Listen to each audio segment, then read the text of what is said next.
जब मेरी चाची के भाई से मेरी शादी हुई तो उस टाइम मेरे घर के हालात बिल्कुल भी अच्छे नहीं थे।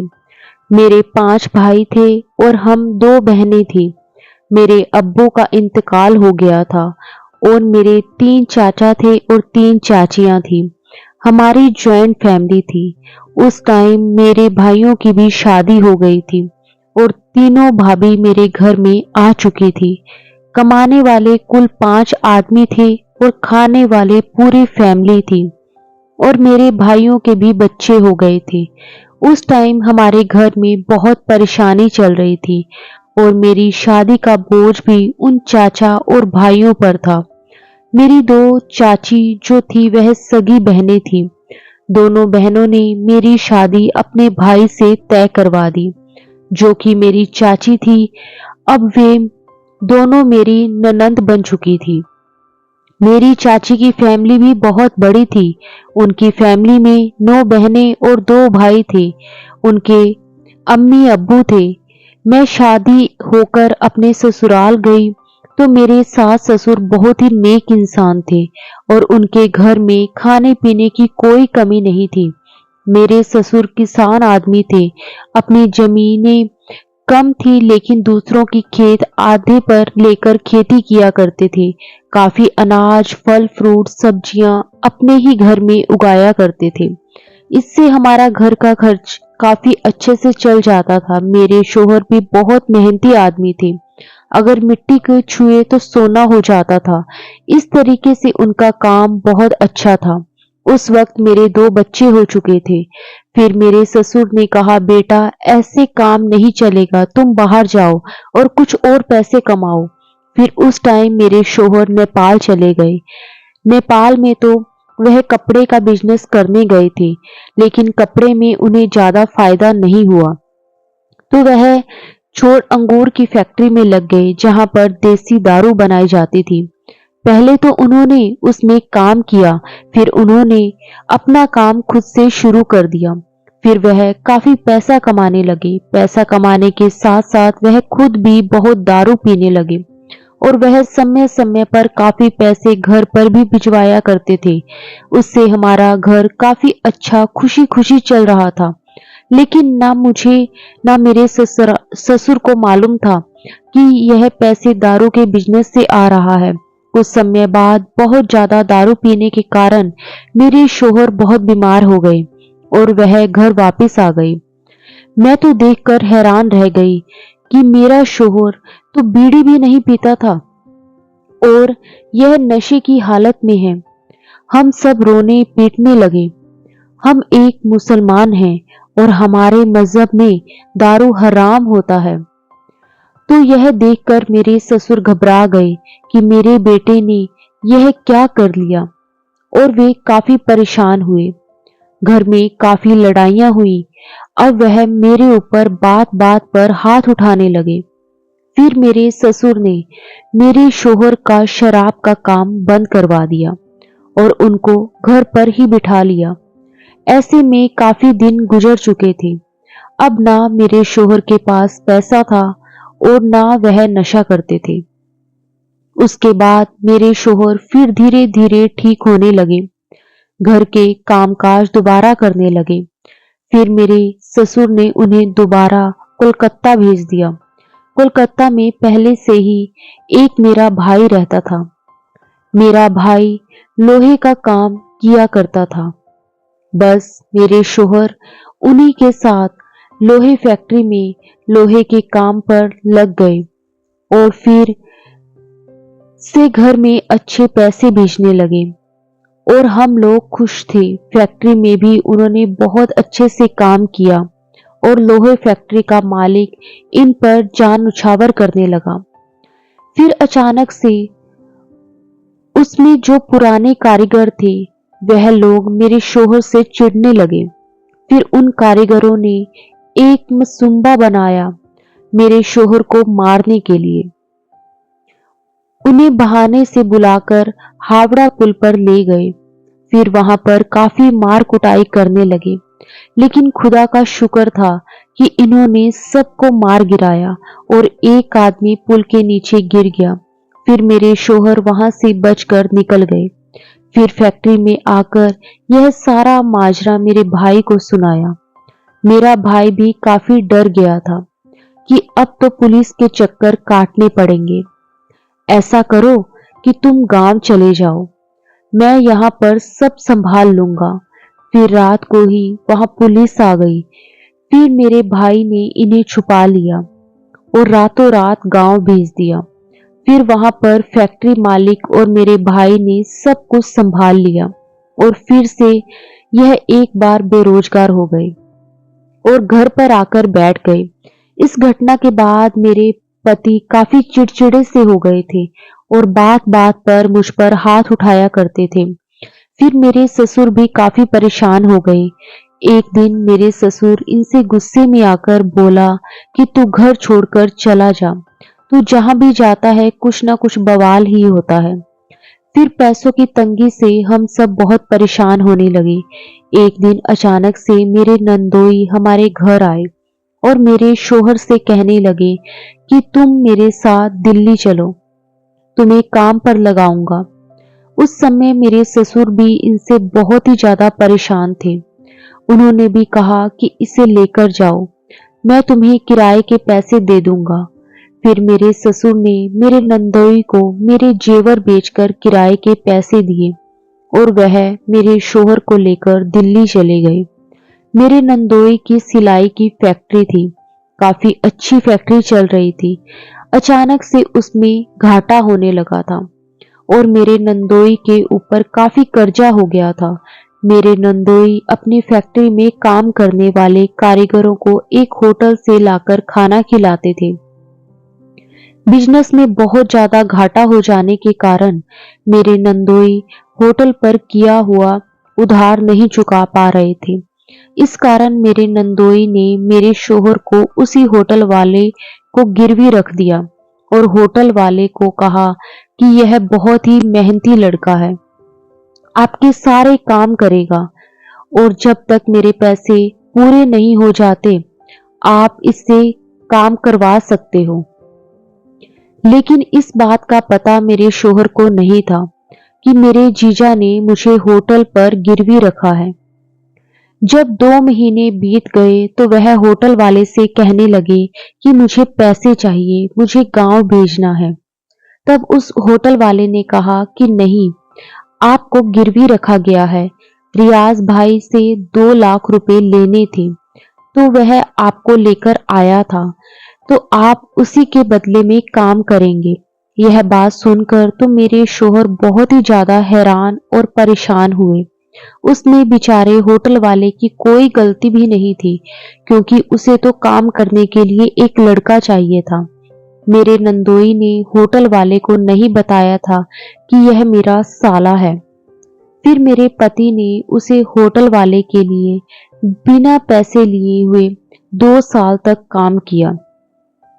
मेरे पति दिन में होटल का काम करते और रात को ट्रकों में ईंट ढोने का काम करते थे।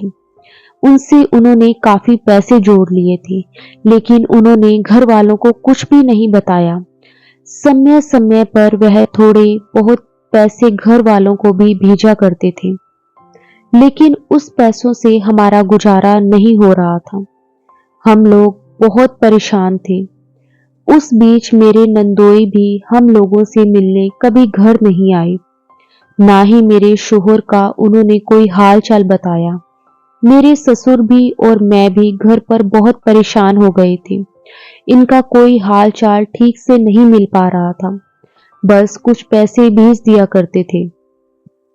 फिर 2 साल बाद मेरे शौहर जब गांव लौटे तो सारा किस्सा सुनाया तो हम लोग बिल्कुल दंग रह गए। फिर मेरे ससुर ने मेरे नंदोई को बहुत बद्दुआएं दी। फिर मेरे शौहर कुछ दिन रुके और वापस दिल्ली आ गए और वापस आकर मेरे पति ने खूब मेहनत करी और अपनी मेहनत के दम पर उन्होंने काफी पैसे इकट्ठे कर लिए थे और इकट्ठे हुए पैसों से मेरे पति ने एक फूल बड़ी की फैक्ट्री लगाई। फैक्ट्री भी अच्छी चलने लगी थी। फिर उन्होंने गांव में मेरे ससुर को खबर भेजी कि आप मेरी पत्नी और बच्चों को यहाँ मेरे पास दिल्ली भेज दीजिए। उस वक्त मेरे 4 बच्चे हो चुके थे, जिसमें से 3 लड़कियां थी और 1 लड़का था। मेरा लड़का अभी अभी हुआ था। वह काफी बीमार रहता था। इस वजह से मेरे ससुर ने मना कर दिया कि मैं अपने पोता पोती और अपनी बहू को दिल्ली नहीं भेजूंगा। फिर मेरे शोहर पैसे भेजा करते थे और हम लोगों का खर्चा अच्छे से चल रहा था। और मेरे शोहर ने फैक्ट्री खोली थी, वह भी काफी अच्छी चलने लगी थी और पैसों की कोई भी तंगी नहीं थी। अब मेरे शोहर का पहनावा और खाना पीना, रहन सहन काफी बदल चुका था और फैक्ट्री में काफी औरतें और लड़कियां और बच्चे भराई करने आते थे और अपने काम के मुताबिक पैसे भी ले जाते थे और काम काफी अच्छा चल रहा था। लेकिन अचानक से सब कुछ बदलने लगता है। अब उनमें से एक लड़की जो कि मेरे शोहर को पसंद आती है और वह लड़की भी काफी मेरे शोहर के करीब आने लग जाती है और उस लड़की के माँ बाप भी मेरे शोहर को काफी चाहने लग जाते हैं। अब तो मानो जैसे कि मेरी दुनिया ही बदल गई थी, जैसे मैं आसमान से आकर नीचे धरती में समा गई थी। अब मेरे शोहर ने हमें खर्चा देना भी बंद कर दिया था और मेरे शोहर बिल्कुल उस लड़की के प्रेम में डूब चुके थे। लोग उस लड़की से कहते थे कि यह 4 बच्चों का बाप है, तो तू अपनी जिंदगी क्यों इसके साथ खराब कर रही है? तो वह लड़की कहती, नहीं, यह सिर्फ मेरे हैं और मेरे लिए ही बने हैं और मैं इनके लिए बनी हूं। आप मेरे शोहर अब मुझे और मेरे बच्चों को भूल चुके थे और कहते हैं कि मेरे कोई बीवी बच्चे नहीं हैं, ना मेरे माँ बाप हैं। अब तो मेरी दुनिया ही उजड़ चुकी थी। तब मैंने अपने ससुर की बिल्कुल भी नहीं सुनी और मैं दौड़ी दौड़ी दिल्ली चली आई। जब मैंने आकर अपनी आंखों से यह माजरा देखा तो मेरी तो दुनिया लूट चुकी थी। यह सब देख एक जिंदा लाश हो चुकी थी। मैं अपने 2 ही बच्चे दिल्ली लेकर आई थी, एक लड़का और एक लड़की। 2 लड़कियों को अपने ससुर के पास छोड़ आई थी। अब मेरे सास ससुर भी काफी बूढ़े हो गए थे, पर हमारे साथ एक ननंद रहती थी जिनके पति इस दुनिया में नहीं थे, तो वही मेरी लड़कियों की देखभाल कर रही थी और मैं अपने शोहर के पास आ गई थी। जब मुझे मेरे शोहर ने देखा तो मुझे अपने पास रखने से इनकार कर दिया और वो बोला, तुम यहाँ से चली जाओ, तुम्हारा यहाँ पर कुछ नहीं है और मैं तुम्हें नहीं जानता, ना इन बच्चों को जानता हूँ। लेकिन मैं अपने एक भांजे के साथ गई थी जो कि वह मेरा एक चचेरा भाई भी था, तो मेरे 2 रिश्ते उसके साथ जुड़े थे जो कि खास थे। वह भी मेरी तरफ से खूब लड़ा अपने मामा से और कहने लगा कि यह बच्चे तुम्हारे हैं, यह बीवी भी तुम्हारी है, तुम इस औरत को छोड़ दो जिसके चक्कर में मेरी मामी को छोड़ रहे हो, नहीं तो आपके साथ बहुत बुरा होगा और मैं इस लड़की को यहाँ से निकाल दूंगा जिसके साथ तुम घूमते हो और पैसे लुटाते हो। यह सब बातें सुन मेरे शोहर ने मुझे और मेरे भांजे को बहुत मारा और हमें घर के अंदर नहीं आने दिया, तो हम घर के बाहर रोड पर भूखे और प्यासे ही सोए। फिर सुबह हो गई तो मकान मालकिन को पता चला कि इसके बीवी बच्चे आए हैं और इसने अंदर नहीं आने दिया, तो वह रोड पर भूखे प्यासे ही सोए हैं। तब वह मकान मालकिन जैसे मसीहा बनकर हमारी मदद के लिए आई और हमें खाना खिलाया और हमारे सारे किस्से सुने और वादा किया कि हसीना, मैं तेरे साथ हूँ, तू अकेली नहीं है, मैं बताती हूँ इसको यह कैसे तुम्हें छोड़ सकता है। फिर वह आंटी मुझे मेरे शोहर के पास लेकर गई और बोला बताइए, यह तेरे बीवी बच्चे नहीं हैं? तो मेरे शोहर ने बड़े आराम से आंटी से कह दिया कि यह मेरी बीवी नहीं है, ना ही यह मेरे बच्चे हैं और ना ही मैं इस आदमी को जानता हूँ। फिर आंटी ने कहा कि ठीक है, जो तेरे साथ रहती है वह लड़की और उसके माँ बाप को तो मैं अच्छे से जानती हूँ, क्योंकि वह तेरे पैसों के लालच में तेरे साथ है और तेरी उम्र में और उसकी उम्र में काफी फर्क है। तू 30 साल का है और वह अभी 16 की ही दिख रही है। तो झूठ बोलने की जरूरत नहीं है और सीधे तरीके से अपनी पत्नी को और अपने बच्चों को अंदर आने दे, नहीं तो मैं अपना कमरा खाली करवा दूंगी। फिर आंटी के धमकाने पर जैसे तैसे मुझे वहां रहने दिया, लेकिन एक लेबर की हैसियत से मैं सारा दिन वहां पर काम किया करती थी। सफाई करना, भट्टी लगाना, माल फ्राई करना और 8-9 लेबरों का खाना बनाना, सारे काम मैं करती थी। मेरे शोहर मेरे से कोई बात नहीं करते थे और ना ही मेरे बच्चों की तरफ देखते थे। ना ही उन्होंने मुझे सोने के लिए कोई बिस्तर दिया, ना ही पहनने के लिए कपड़े खरीदे। मैं तो मुसीबत में गांव से आई थी, तो मुझे होश नहीं था कि मुझे कपड़े भी ले जाने हैं और बच्चों के भी कपड़े ले जाने हैं। एक ही कपड़े में 10 दिन गुजर गए। तब आंटी का नजर मुझ पर आई और जिस लड़की के साथ मेरे शोहर रहते थे, उसे तो रोज नया नया कपड़ा, खाना, घूमना, फिल्म दिखाना सब मेरे सामने ही करा करते थे।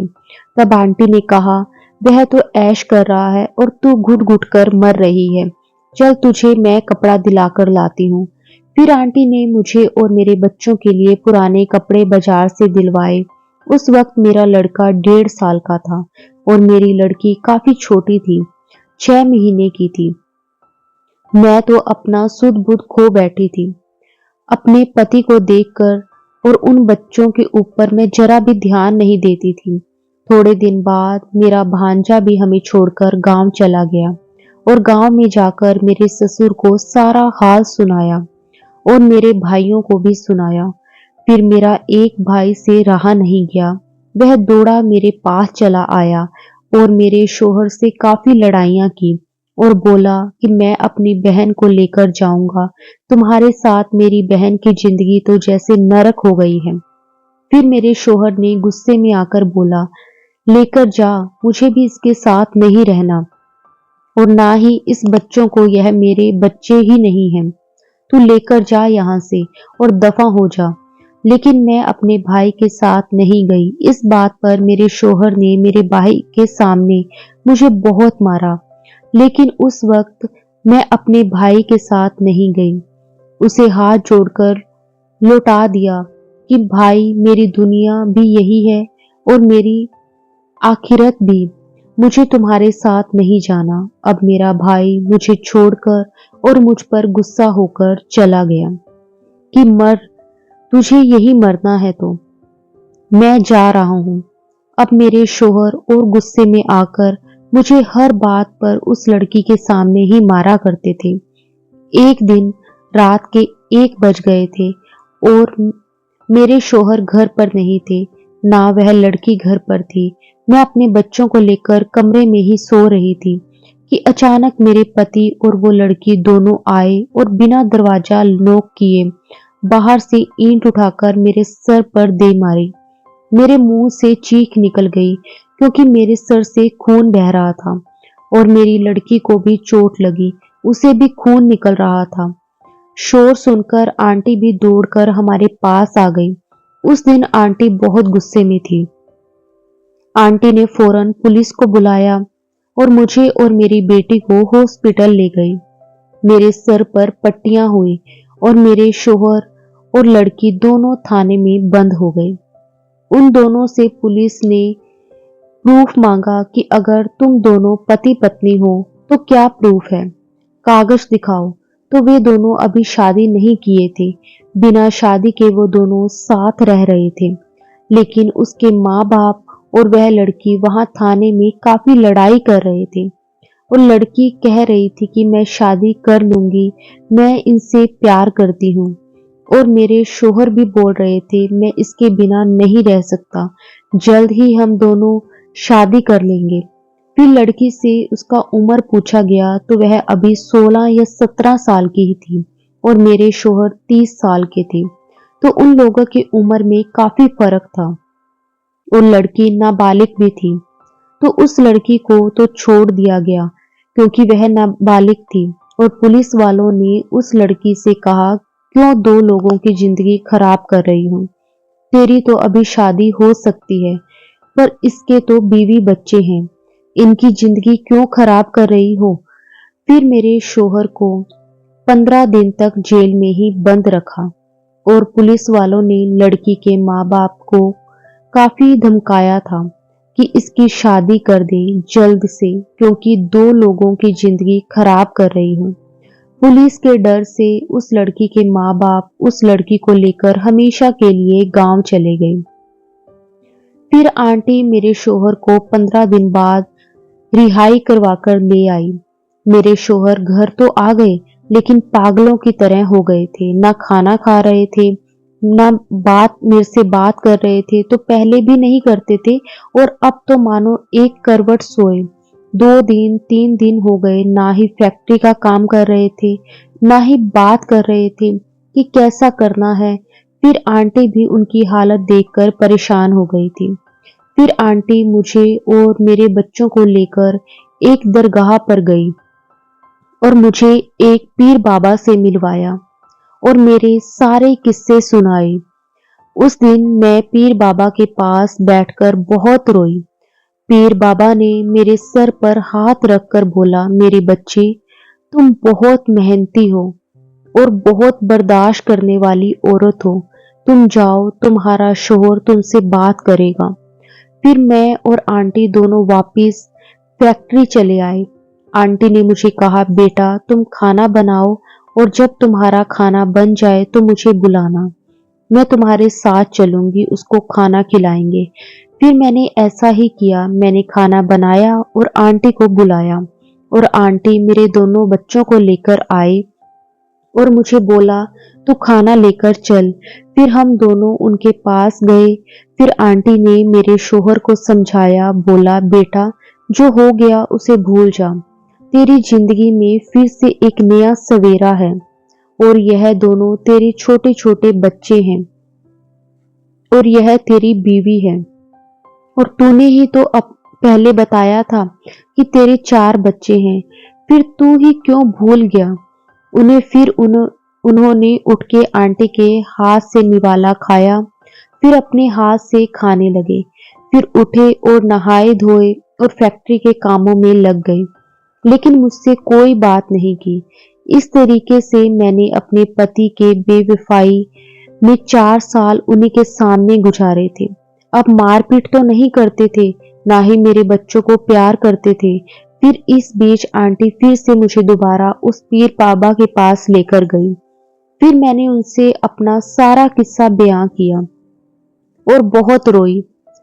उन्होंने कहा, बेटी तू बहुत सब्र वाली औरत है, तुझे सब्र करना चाहिए, तेरा सब्र का फल तुझे मिल जाएगा।